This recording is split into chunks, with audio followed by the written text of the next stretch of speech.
Hello students, welcome you all to this video. This video is about the syllabus of UPSC. Specially video उन लोगों के लिए है जो यूपीएससी की प्रिपरेशन शुरू करने वाले हैं या शुरू करना चाहते हैं।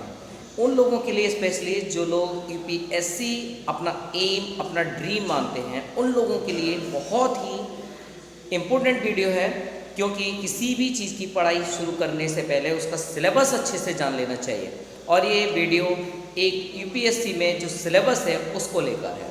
तो मैं आपको यूपीएससी के सिलेबस से एक बार परिचय करा दूं कि क्या क्या सिलेबस आपकी यूपीएससी में आता है और स्टूडेंट्स को कहाँ किस सब्जेक्ट में क्या सेलेक्ट करना चाहिए, वो भी आप लोगों को ईजिली पता चल जाएगा। सिलेबस से इंट्रोड्यूस होना बहुत ज़रूरी है, खासकर छोटे छोटे बच्चे जिनका एम यूपीएससी है, वो लोग जो ख्वाब रखते हैं कलेक्टर बनने का। तो कलेक्टर बनने का जो ख्वाब है वो पूरा करने के लिए भी ना स्टेप बाय स्टेप आगे बढ़ने की ज़रूरत है।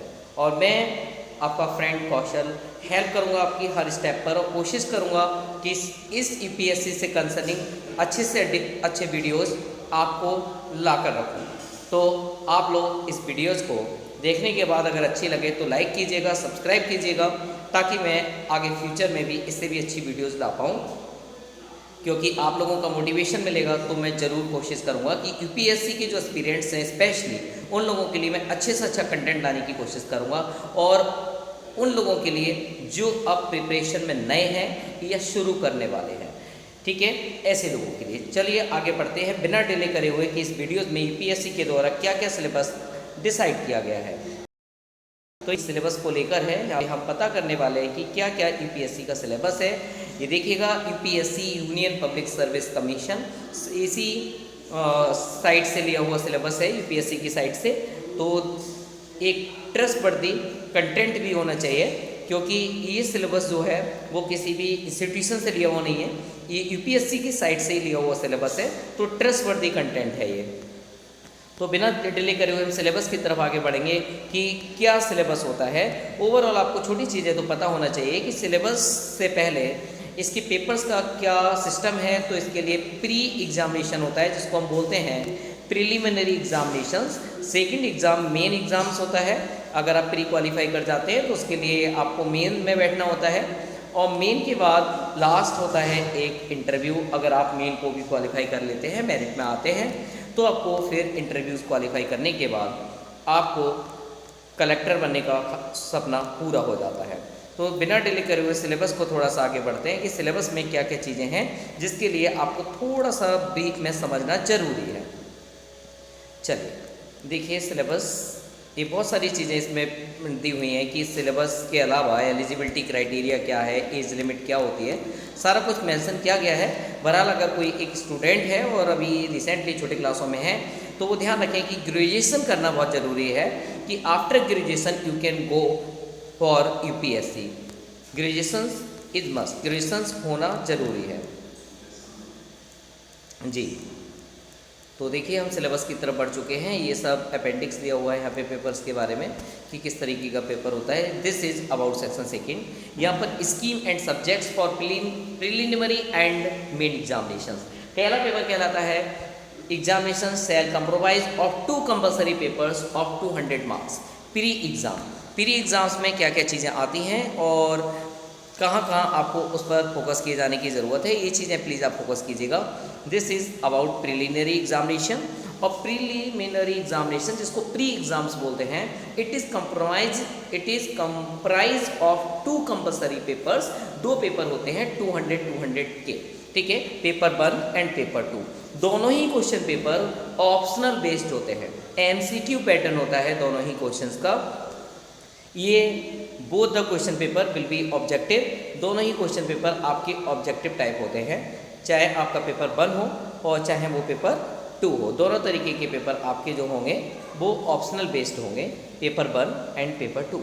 टाइप 1 जिसमें पेपर 1 में मल्टीपल चॉइस क्वेश्चंस होंगे, 2 आवर्स ड्यूरेशन होता है।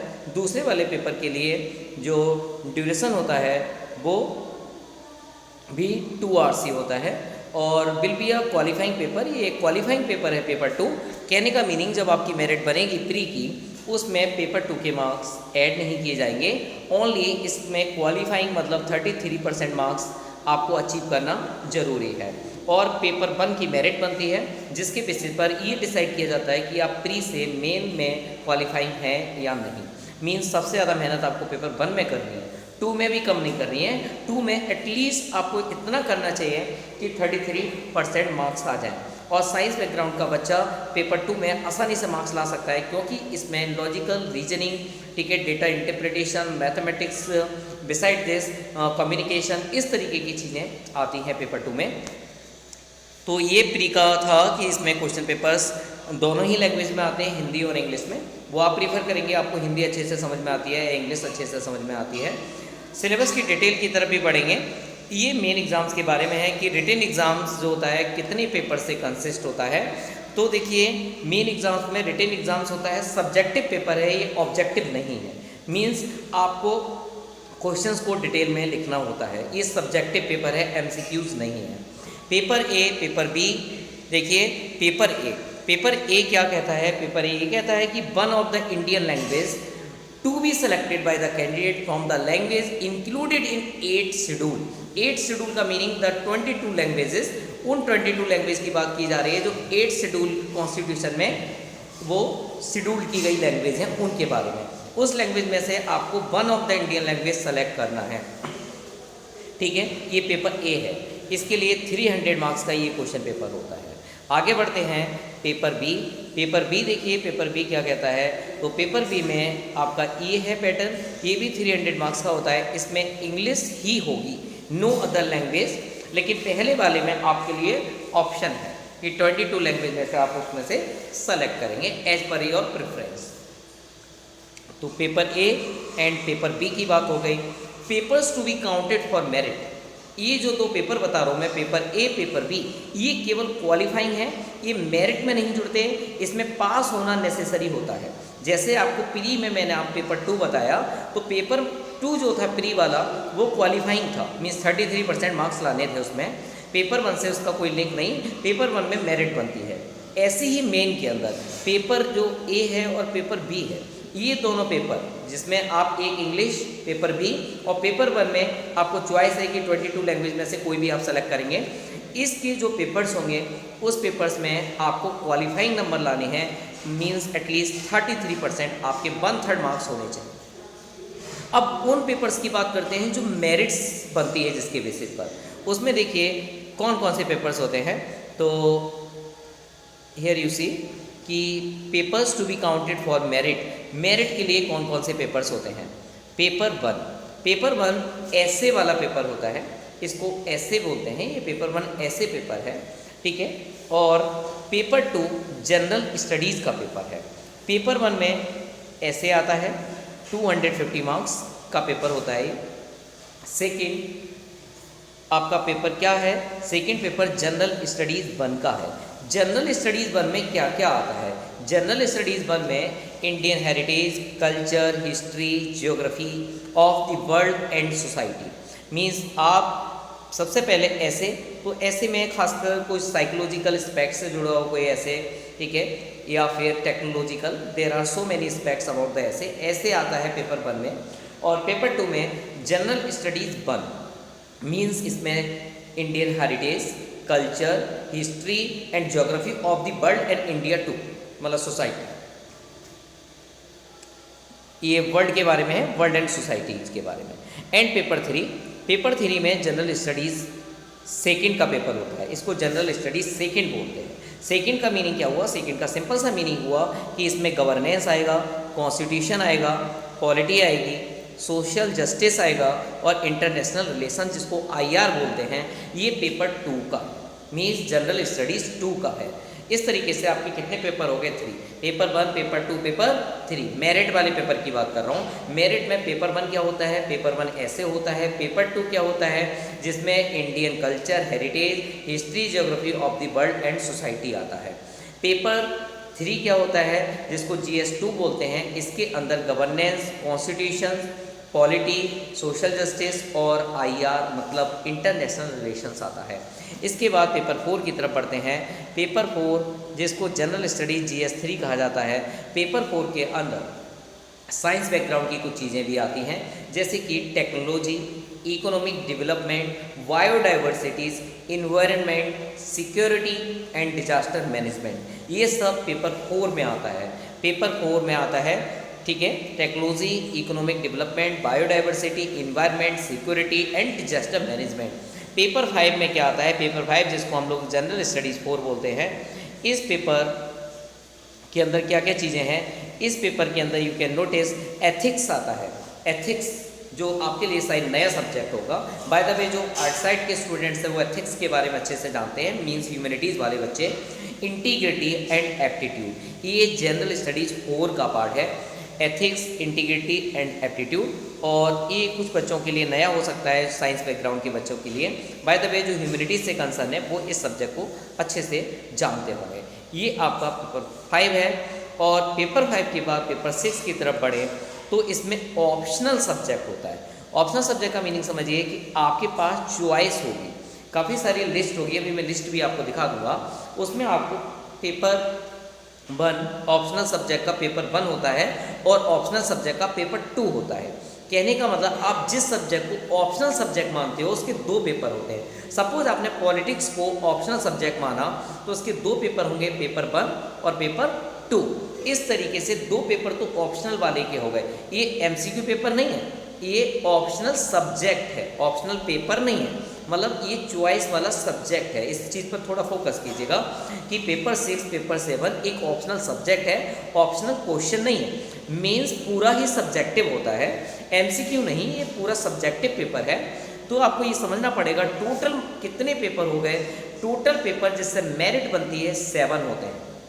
टोटल पेपर जिससे मेरिट बनती है वो 7 होते हैं, और प्रति 250 का हो रहा है, इंटू 7 आप कर लीजिएगा तो 7 5 जा 35, कैरी 3 आ गया, 7 2 जा 14 और 3 17 और 0, टोटल हो गया 1750। कहने का मतलब मेरिट जो आपकी बनेगी वो 7 सब्जेक्ट के बेसिस पर बनेगी, और 7 सब्जेक्ट का मल्टीप्लाई 250 से कर दो, क्योंकि हर पेपर 250 नंबर का 250 मार्क्स का होता है। तो इस तरीके से टोटल मार्क्स हो गए 1750। ये मेरिट का बनने वाले मार्क्स हो गए 1750। इसके अलावा ऊपर मैंने आपको क्वालिफाइंग पेपर भी बता दिए थे, तो 2 पेपर्स क्वालिफाइंग हैं, 7 पेपर मेरिट वाले हैं, ठीक है। मेंस के अंदर जो 7 पेपर्स होते हैं वो मेरिट बनाते हैं, 2 पेपर्स क्वालिफाइंग होते हैं। क्वालिफाइंग में क्वालिफाई करना जरूरी होता है। मेरिट लिस्ट बनाने के काम आते हैं मेरिट वाले पेपर्स। सारे पेपर्स एक बार दोबारा से मैं आपको समझा दूं कौन कौन से हैं, तो आप एक बार दोबारा से समझ लीजिएगा कि पेपर 1, पेपर 2, पेपर 3 क्या क्या है। तो पेपर 1 मैंने अभी आपको बताया, पेपर 1 में क्या क्या आता है। सबसे पहले कल्चर आता है, Indian heritage, culture, history, geography of the world and social. Paper 2 में क्या होता है, तो पेपर 2 के अंदर आपका आएगा, जब हम GS2 पे आएंगे उसकी बात कर रहा हूँ मैं आपसे। तो GS2 में सबसे पहले आपको देखने को मिलेगा governance, constitutions, polity, social justice और इंटरनेशनल रिलेशंस। जबकि पेपर 1 तो ऐसे वाला ही होता है। पेपर 1 ऐसे वाला हो गया, पेपर 2 ये history, geography of the world हो गया, और पेपर 3 हो गया गवर्नेंस, कॉन्स्टिट्यूशंस, पॉलिटी, मतलब पूरा पॉलिटिक्स, जिसमें social justice, IR, international relations, ये सारी चीज़ें आती हैं। इस तरीके से पेपर 1 ऐसे, पेपर 2 हिस्ट्री ज्योग्राफी वाला सेक्शन हो गया जिसमें आपका कल्चर भी आता है। पेपर 3 के अंदर आपकी पॉलिटी वाला सेक्शन हो गया जिसमें गवर्नेंस, कॉन्स्टिट्यूशन, पॉलिटी और सोशल जस्टिस वगैरह आता है। पेपर 4 में आइए, पेपर 4 में टेक्नोलॉजी, इन्वायरमेंट, बायोडाइवर्सिटी या फिर वो सिक्योरिटी मैनेजमेंट, डिजास्टर मैनेजमेंट, ये सारी चीज़ें आती हैं पेपर 4 में। तो इस तरीके से पेपर 1 ऐसे, पेपर 2 हिस्ट्री ज्योग्राफी वाला, पेपर 3 आ गया आपका गवर्नेंस, पेपर 4 हो गया टेक्नोलॉजी, इन्वायरमेंट वाला, और फिर इसके बाद बढ़ते हैं पेपर 5 की तरफ। पेपर 5 में क्या क्या आता है, तो अभी मैंने आपको बताया ये आपके लिए नए सब्जेक्ट हो सकते हैं, लेकिन ह्यूमैनिटीज़ वाला जानता है एथिक्स, इंटीग्रिटी एंड एप्टीट्यूड्स, ठीक है। पेपर 6 की बात करेंगे और 7 की बात करेंगे। 5 पेपर्स आपको syllabus A to Z orally याद होना जरूरी है।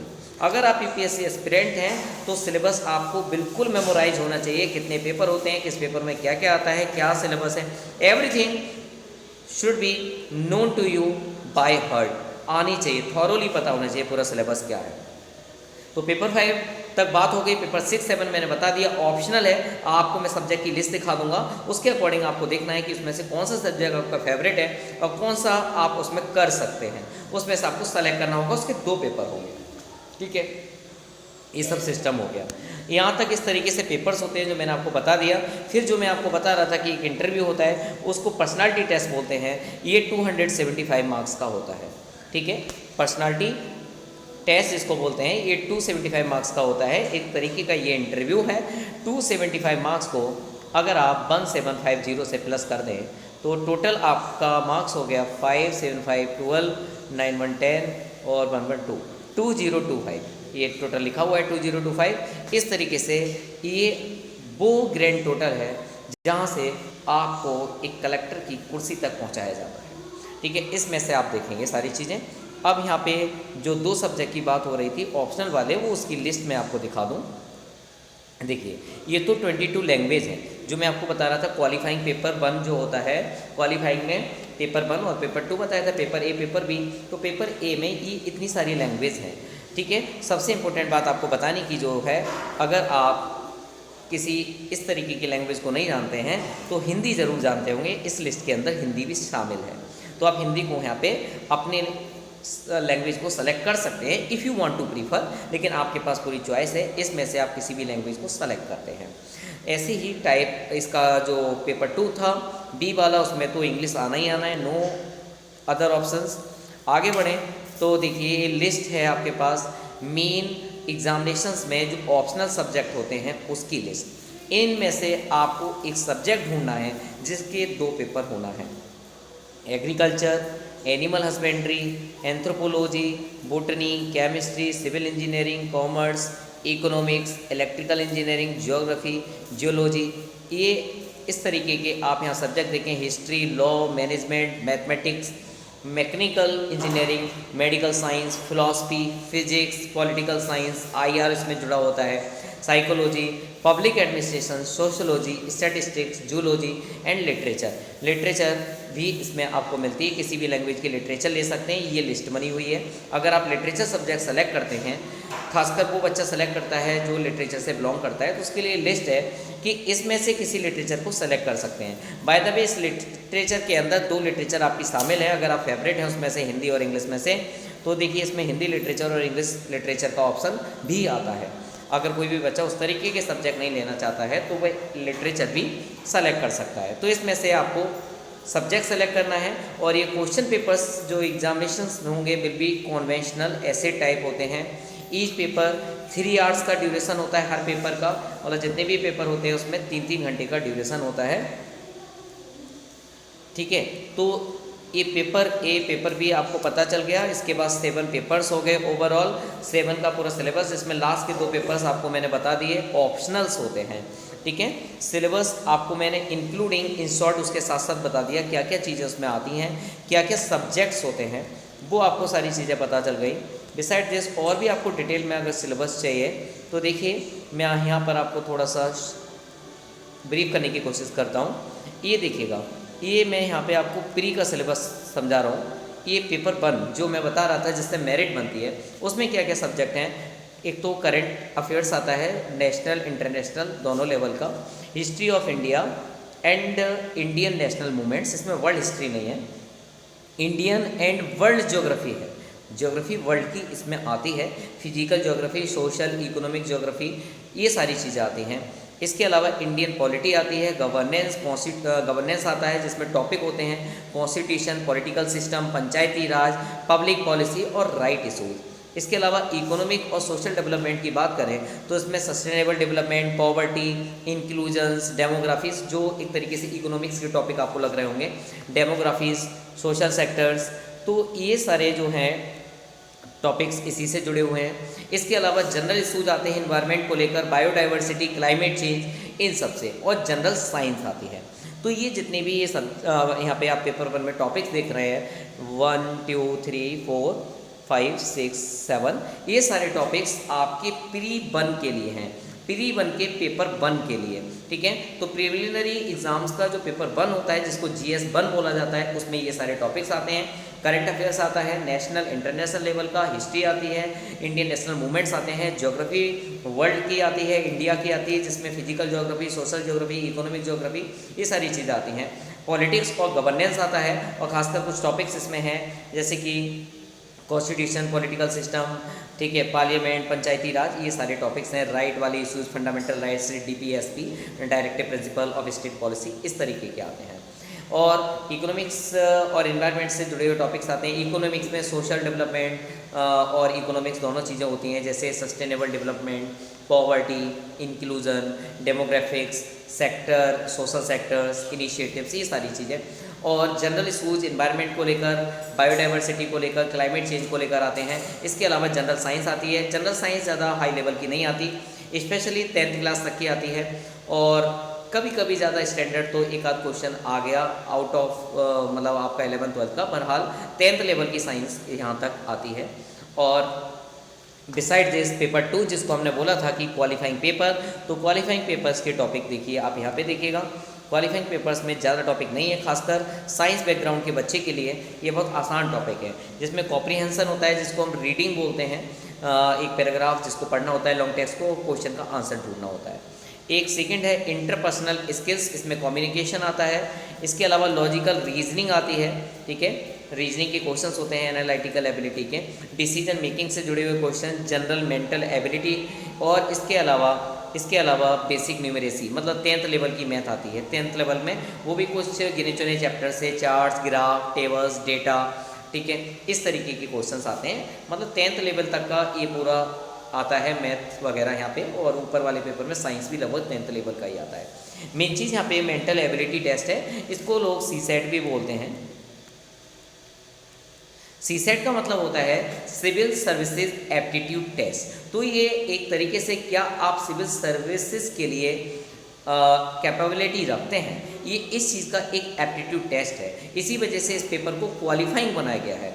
तो ये पेपर क्वालिफाइंग है, मात्र क्वालिफाइंग है, 33% नंबर लाने हैं आपको, ठीक है। ये आपका सिलेबस हो गया प्री का पेपर 1 और पेपर 2। इसके अलावा आपको मेंस का सिलेबस पर्टिकुलरली देखना है तो देखिए qualifying papers of Indian language and English, यहाँ से देखें आप पेपर 1 ऐसे को लेकर बात हो रही थी। पेपर 1 मैंने बोला था आपसे कि पेपर 1 ऐसे आता है, इसके ऊपर तो जो पेपर्स थे वो क्वालिफाइंग थे। क्वालिफाइंग पेपर्स में यहाँ पढ़ लीजिएगा कि papers on Indian language and English will be of matriculation और equivalent standard will be qualifying nature only. ये केवल एक तरीके से इंग्लिश ज़्यादा टफ नहीं, इंग्लिश केवल मेट्रिकुलेशन लेवल की या लगभग उसकी इक्विवेलेंट आती है, ज़्यादा टफ इंग्लिश नहीं आती है। मार्क्स जो ऑब्टेन किए जाते हैं इन पेपर्स में वो एक तरीके से रैंकिंग के लिए नहीं है, केवल ये जज करने के लिए हाँ आपको आती है, क्या आप उसका कुछ भी शेयर रखते हैं, थोड़ा बहुत तो आता है या नहीं आता है।